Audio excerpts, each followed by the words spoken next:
Hola a todos y a todas. Bueno, vamos a hablar hoy de un tema que seguramente os va a gustar. Es un, Son dos técnicas básicas dentro de la magia, que son la invocación y la evocación. Quedaros hasta el final porque vamos a hablar no solamente de estas dos técnicas, sino de una relación muy importante que existe con determinadas cosas que están ocurriendo hoy día y que yo creo que pueden ser de vuestro interés. Existen, como hemos dicho, dos técnicas básicas dentro del mundo de la magia, que son la invocación y la evocación.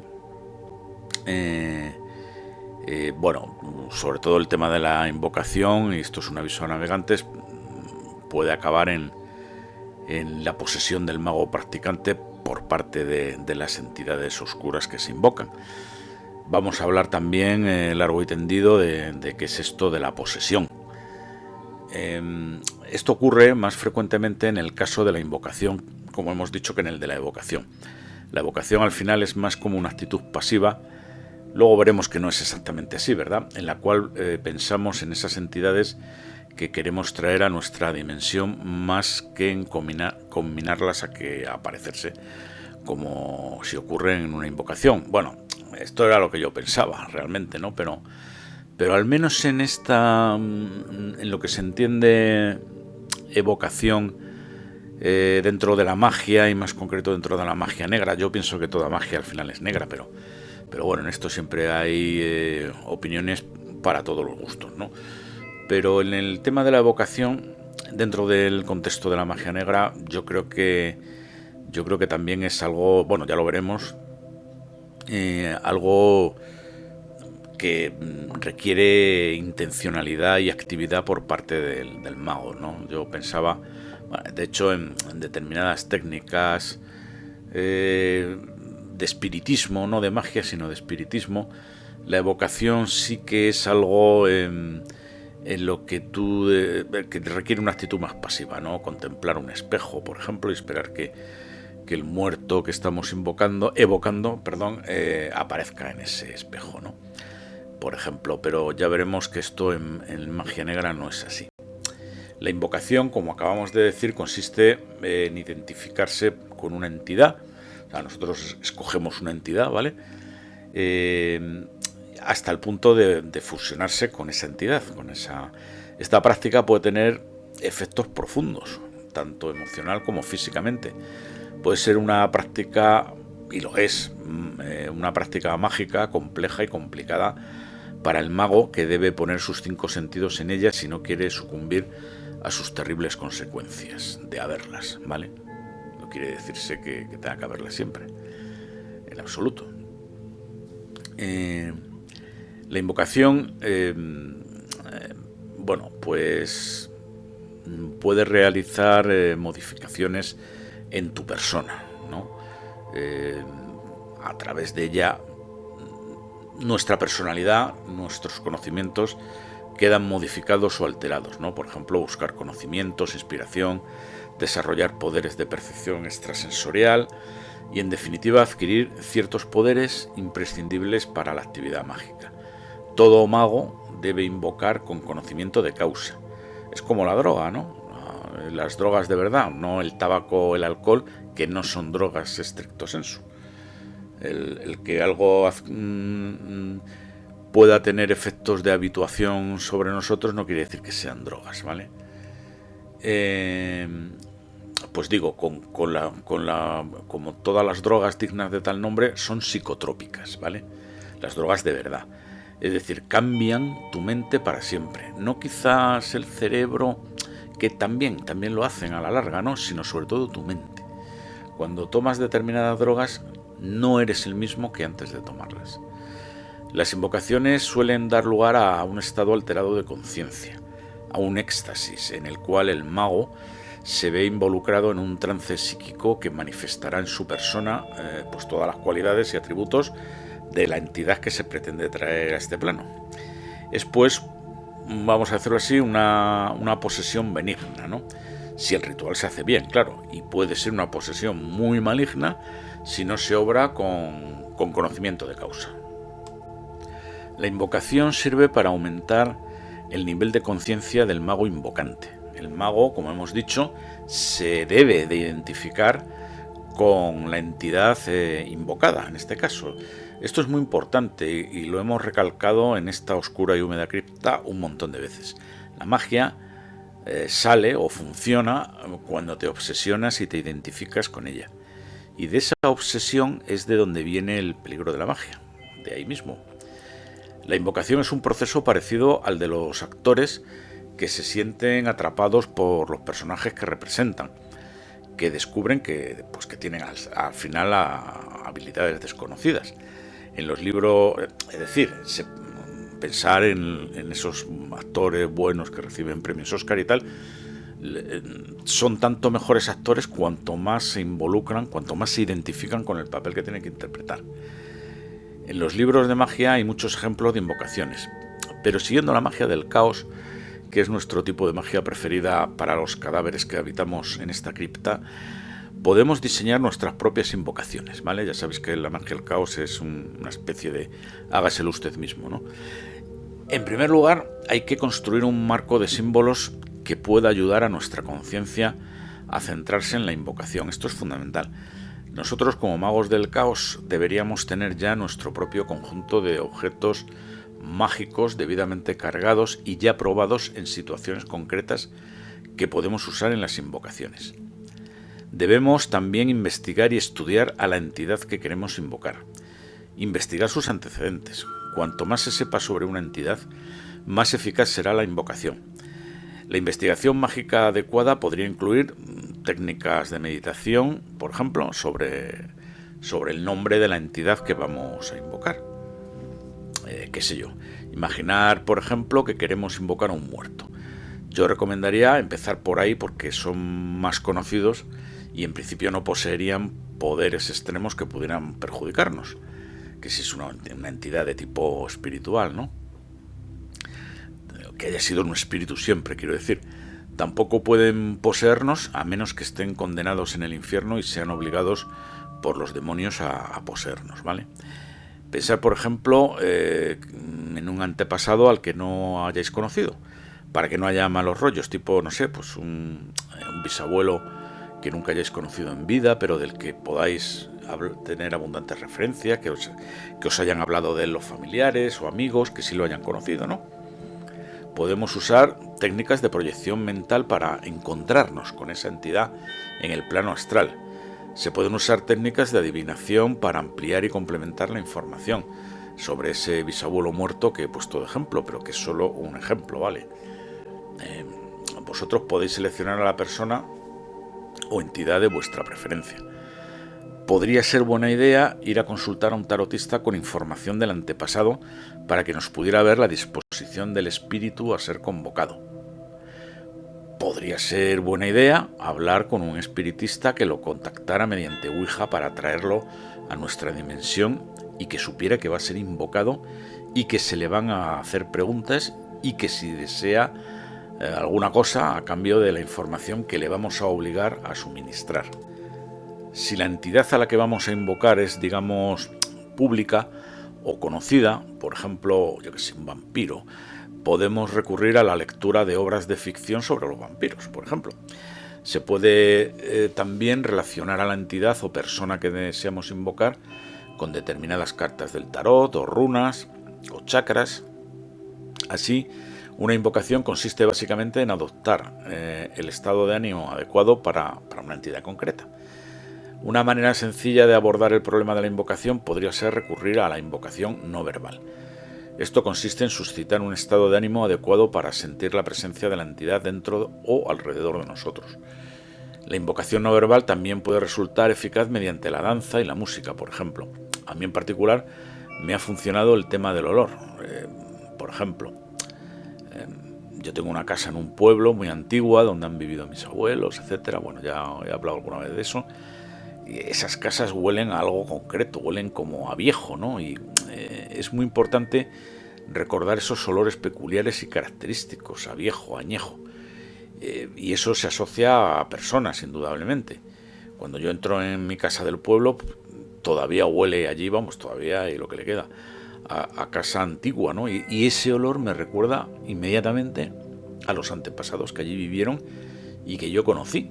O sea, el olor, ya sabéis que es un elemento, un disparador de recuerdos ya universalmente conocido. En el momento en que oléis algo característico, ¿no? Como por ejemplo en esto de que os digo yo de la casa del pueblo, pues inmediatamente, sin ningún esfuerzo, vienen a la mente pues el recuerdo de las personas y vivencias que allí has vivido tú, ¿no? Es decir, por decirlo de un modo práctico, entrar en esa casa con esa atmósfera ya predispone el ánimo para la invocación. Por otra parte, tenemos las invocaciones verbales.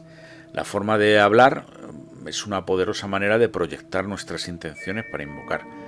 Una buena invocación puede estar escrita, pero al final hay que decirla en palabras, hay que leerla. Y puede quedar rápidamente sin efecto pues si se lee con voz inexpresiva o con muletillas. Cuanto más cautivador sea el discurso, más intenso será el grado de conciencia dramática y más personas quedarán atrapadas en la atmósfera del ritual. O sea, esto es un ritual que al fin y al cabo, o sea, se puede escribir, pero al final tú tienes que leerlo y leerlo, digamos, poniendo los 5 sentidos en la lectura, con pasión, con fuerza. O sea, se tiene que transmitir fuerza. La forma clásica de invocación tiene, y esto ya es cómo se hace una invocación, ¿no? Tiene 3 partes distintas. En la primera se dejan claros los hechos de la figura que se invoca, recitados en tercera persona. En la segunda se habla de las cualidades del personaje invocado en segunda persona. Y en la tercera y última se habla de los poderes de la entidad en primera persona. Así, el proceso de impersonación, ¿no? De identificación con la figura, que llegaría a su cima en la tercera fase, se vuelve más intenso a lo largo de la invocación, ¿no? Uniendo el yo y el sujeto. En otras culturas, el rito de invocación es frecuente, por ejemplo, que varias personas a la vez sean poseídas por la entidad que se invoca.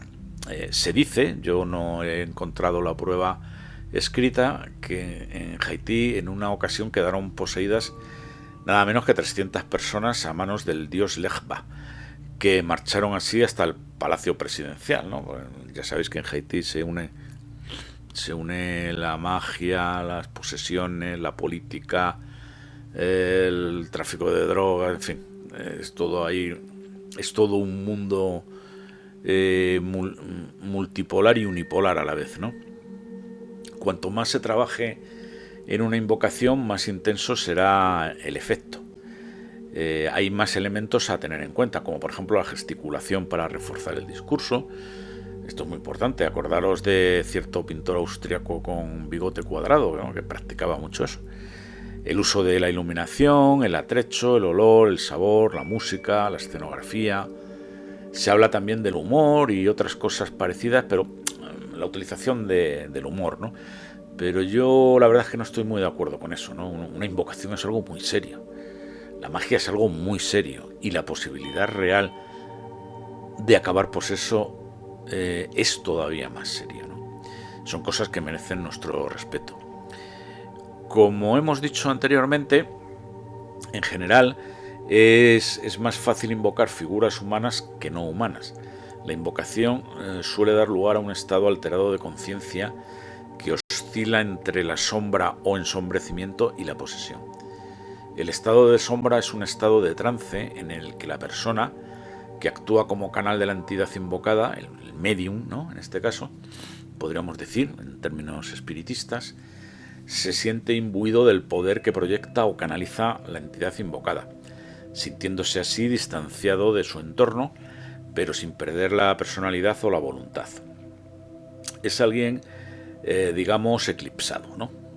Sin embargo, en el caso de la posesión, la personalidad del mago queda casi sumergida, a veces incluso totalmente, por la figura mítica que ha sido invocada.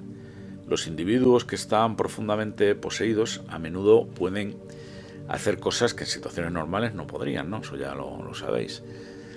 Las personas poseídas, por ejemplo, por los Loa, son capaces de meterse carbones calientes en la boca y no quemarse. Son capaces de bailar frenéticamente durante horas y beber ron por litros sin emborracharse. También pueden mostrar conocimientos sobre temas ocultos o simplemente de temas sobre los que no tienen ni idea. La posesión también aparece en el cristianismo primitivo. Las personas poseídas, acordaros por ejemplo de la caída de San Pablo del caballo camino de Damasco, ¿no? Eso es una posesión divina, vamos a decirlo así. Las personas poseídas les cambia el rostro, los gestos, la voz. Esto ya lo hemos visto en el cine de exorcismos. La cara puede adoptar la forma de la entidad invocada, y eso viene por ejemplo en el exorcismo de Anaïs Michel, y sirven para aumentar la conciencia dramática de los que presencian la invocación. Si una persona es poseída, es más fácil que los que observan la posesión queden a su vez poseídos o cuando menos influenciados, y permanezcan en este estado incluso después de la invocación. De ahí, precisamente, la peligrosidad de la asistencia a sesiones de exorcismos, como si de una atracción de circo se tratase. La posesión en el vudú es diferente, ¿no? Porque es algo, digamos, que son cosas que la gente se espera encontrar por la calle o en determinadas circunstancias. Son temas aprobados por la sociedad, se ven como algo normal, aunque desde luego no sea agradable ni muchísimo menos, ¿no? La capacidad de perder el control es un factor clave en la experiencia de posesión. Lo que cada persona tiene miedo de hacer, lo hace cuando está poseída. Es como cuando somos hipnotizados, ¿no? La hipnosis es una especie de posesión científica. Los tambores rítmicos, la danza, los cánticos, bueno, pues son 3 ejemplos de medios más populares para crear una experiencia de posesión. Los magos modernos han añadido luces estroboscópicas y efectos de audio. Y ojo que esas cosas funcionan, así como, por ejemplo, también máscaras que son particularmente útiles para dar anonimato al canalizador de la entidad invocada. Fijaros bien, eso se ve, por ejemplo, en la película Eyes Wide Shut, Ojos Bien Abiertos, donde se utilizan profusamente las máscaras. Fijaros bien que el tema de la posesión, cuando se invoca una entidad, no es un efecto indeseado del ritual que ha diseñado el mago al efecto, ¿vale? Es algo que se busca. Es como si dijéramos el último objetivo de la invocación, la traca final. Después de una serie de fases preparatorias que ya hemos visto más o menos, al final lo que se produce es un proceso de identificación, posteriormente de incorporación y finalmente de posesión. El mago se identifica con la entidad a invocar, ¿vale? La estudia, la analiza, la imita en determinadas cosas, recita mantras, rezos, etc. Luego los incorpora determinadas cosas, por ejemplo, el aspecto de la entidad usando máscaras, etc. Y el objetivo último es que esa entidad aparezca y posea al mago. Se supone que cuando una entidad posee al mago, éste puede adquirir conocimientos y secretos que lo hagan más poderoso. Cuando un satanista hace sus prácticas propias de su culto, desea que Satán le favorezca, le consiga cosas, lo haga rico, le dé poder. Siempre, claro está, a cambio de algo que, como ya sabéis, pues es su alma. A cambio del alma se ofrecen determinados años viviendo como un rey en la tierra, y bueno, esa es la teoría a la que se acogen los satanistas. Es pues, en el caso de los satanistas, una transacción, un cambio, ¿no? Un do ut des, pero ahí la posesión no se contempla. O sea, para el satanista sería terrible ser poseído como consecuencia de sus prácticas, por muy satanista que sea.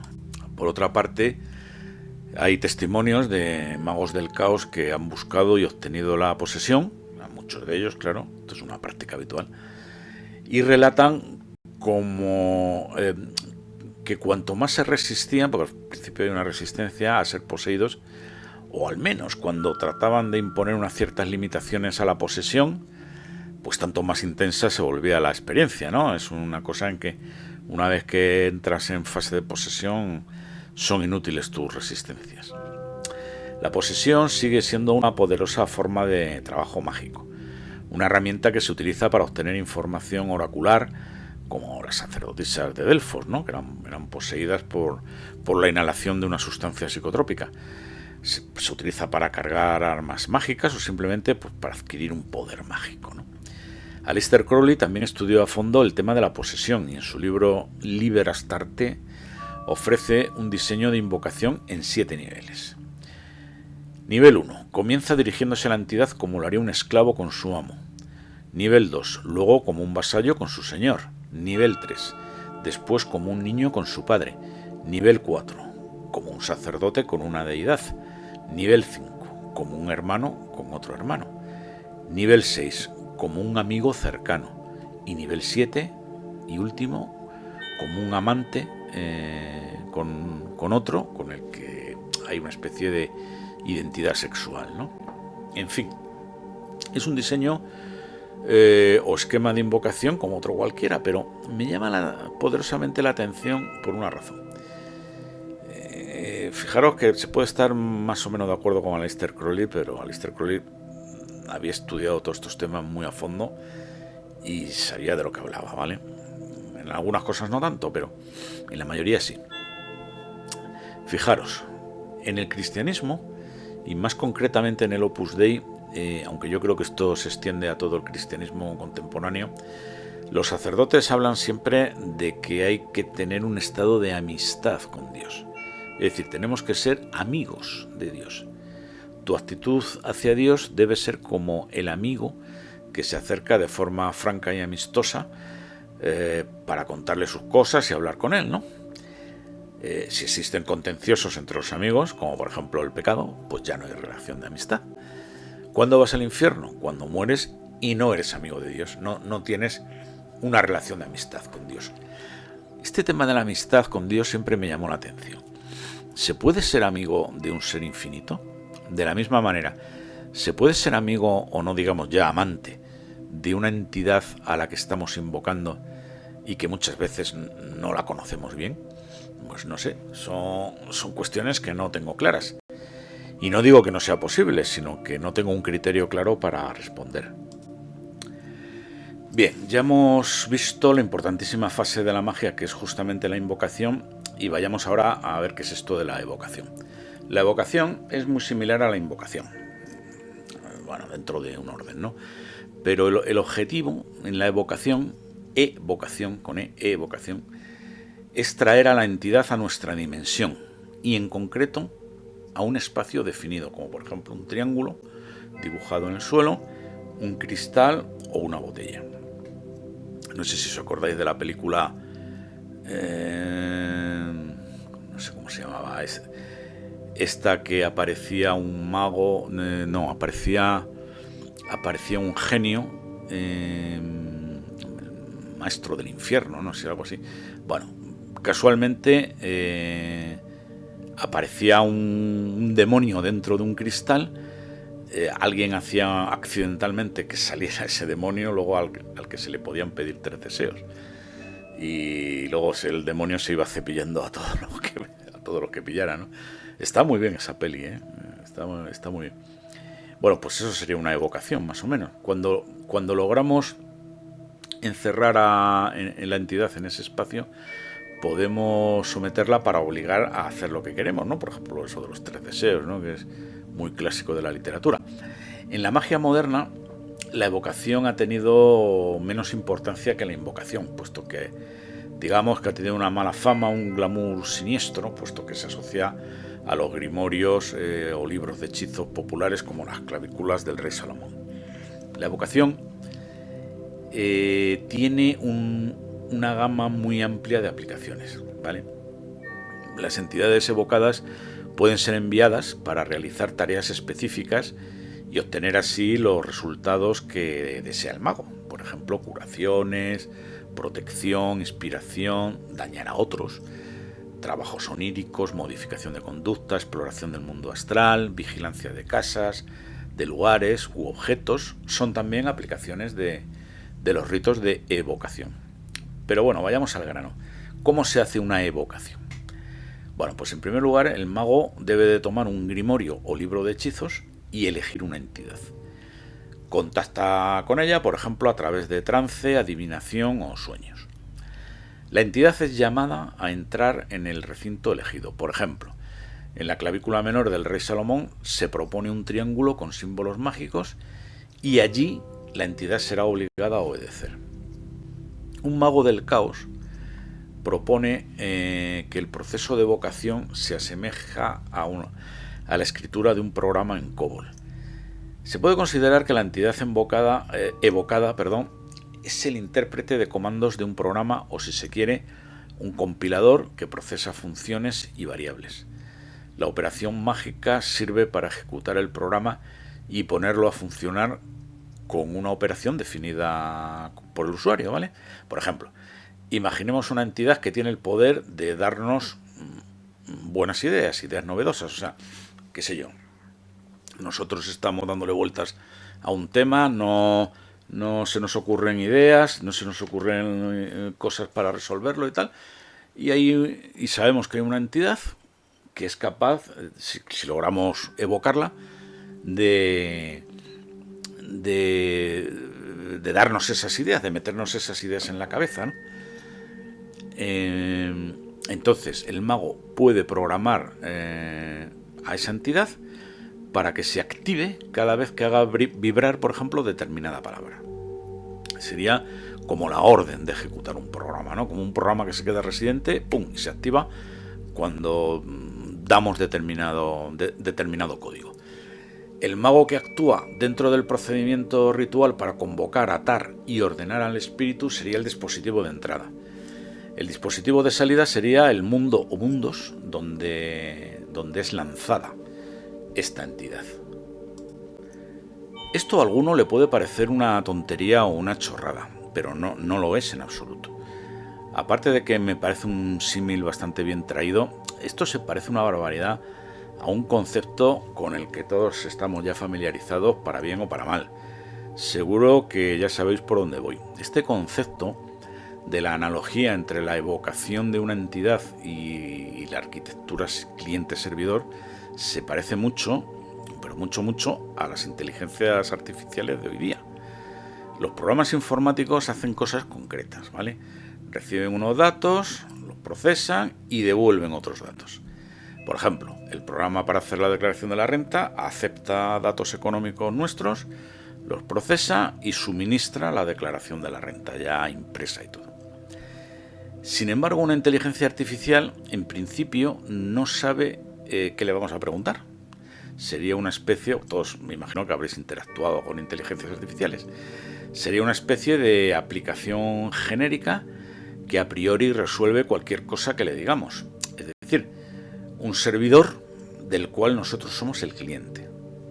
Una entidad que es evocada por nosotros a que se materialice en nuestro ordenador y que procede de cierta nube donde reside, o sabe Dios dónde residirá, como ya veremos más adelante. De hecho, no sabemos cómo funcionan las inteligencias artificiales. Ni siquiera la gente que las ha creado tiene muy claro cómo evolucionan. En principio, la inteligencia artificial se crea usando millones de parámetros, de reglas, y luego es alimentada con unas cantidades ingentes de datos en la llamada fase de aprendizaje. Y a partir de ahí, pues nadie sabe a ciencia cierta qué ocurre dentro de esa caja negra llamada inteligencia artificial. Y estas entidades evocadas funcionan de una manera muy similar. Las evocamos, los interrogamos y los obligamos a que nos resuelvan algo en determinadas circunstancias. La entidad lo hace de acuerdo a unos protocolos, es decir, a un ritual, y bueno, pues todos contentos. De hecho, fijaros que una entidad creada específicamente por el mago para realizar una serie de tareas se conoce como servidor o sistema experto, que se reprograman y se modifican a sí mismos. La magia que opera aquí obedece cada una a un paradigma concreto. Por ejemplo, si un mago trabaja dentro del paradigma de la Goecia clásica, cree que sus demonios son peligrosos y propensos a descontrolarse. Siempre puede haber variables ocultas. Los magos se relacionan con los espíritus como si fueran entidades reales e independientes. Pero por otra parte, un hábito de comportamiento, por ejemplo, una adicción o una fantasía obsesiva, también pueden entenderse y trabajarse como si fueran entidades mágicas. Y esto es muy importante porque al final se puede establecer una relación que puede ser muy real entre cosas impersonales, como por ejemplo una adicción al alcohol o un estado patológico de tristeza, o incluso procesos tecnológicos como la inteligencia artificial y los espíritus, ¿no? Esto no es ninguna tontería. O sea, cuando los exorcistas católicos tratan con los demonios en exorcismos reales, no solamente hablan de demonios clásicos que todos conocemos, Satán, Lucifer, Belcebú, etcétera, sino que hablan de espíritu de suicidio, espíritu de tristeza, espíritu de muerte, espíritu del luteranismo, etcétera. Y no como un concepto, y no hablan de ellos como un concepto, o como energías, o como fuerzas oscuras, sino como entidades o espíritus reales, como demonios reales.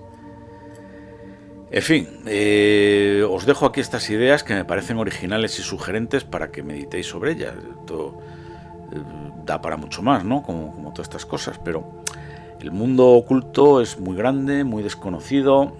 Se podrían añadir muchas más cosas relacionadas con esto, como por ejemplo la invocación al Am y la apertura de determinados portales, o por ejemplo qué pasa con esos científicos y empresarios de Silicon Valley que están todos en sectas ocultistas y transhumanistas. Pero bueno, eso será materia de otro post.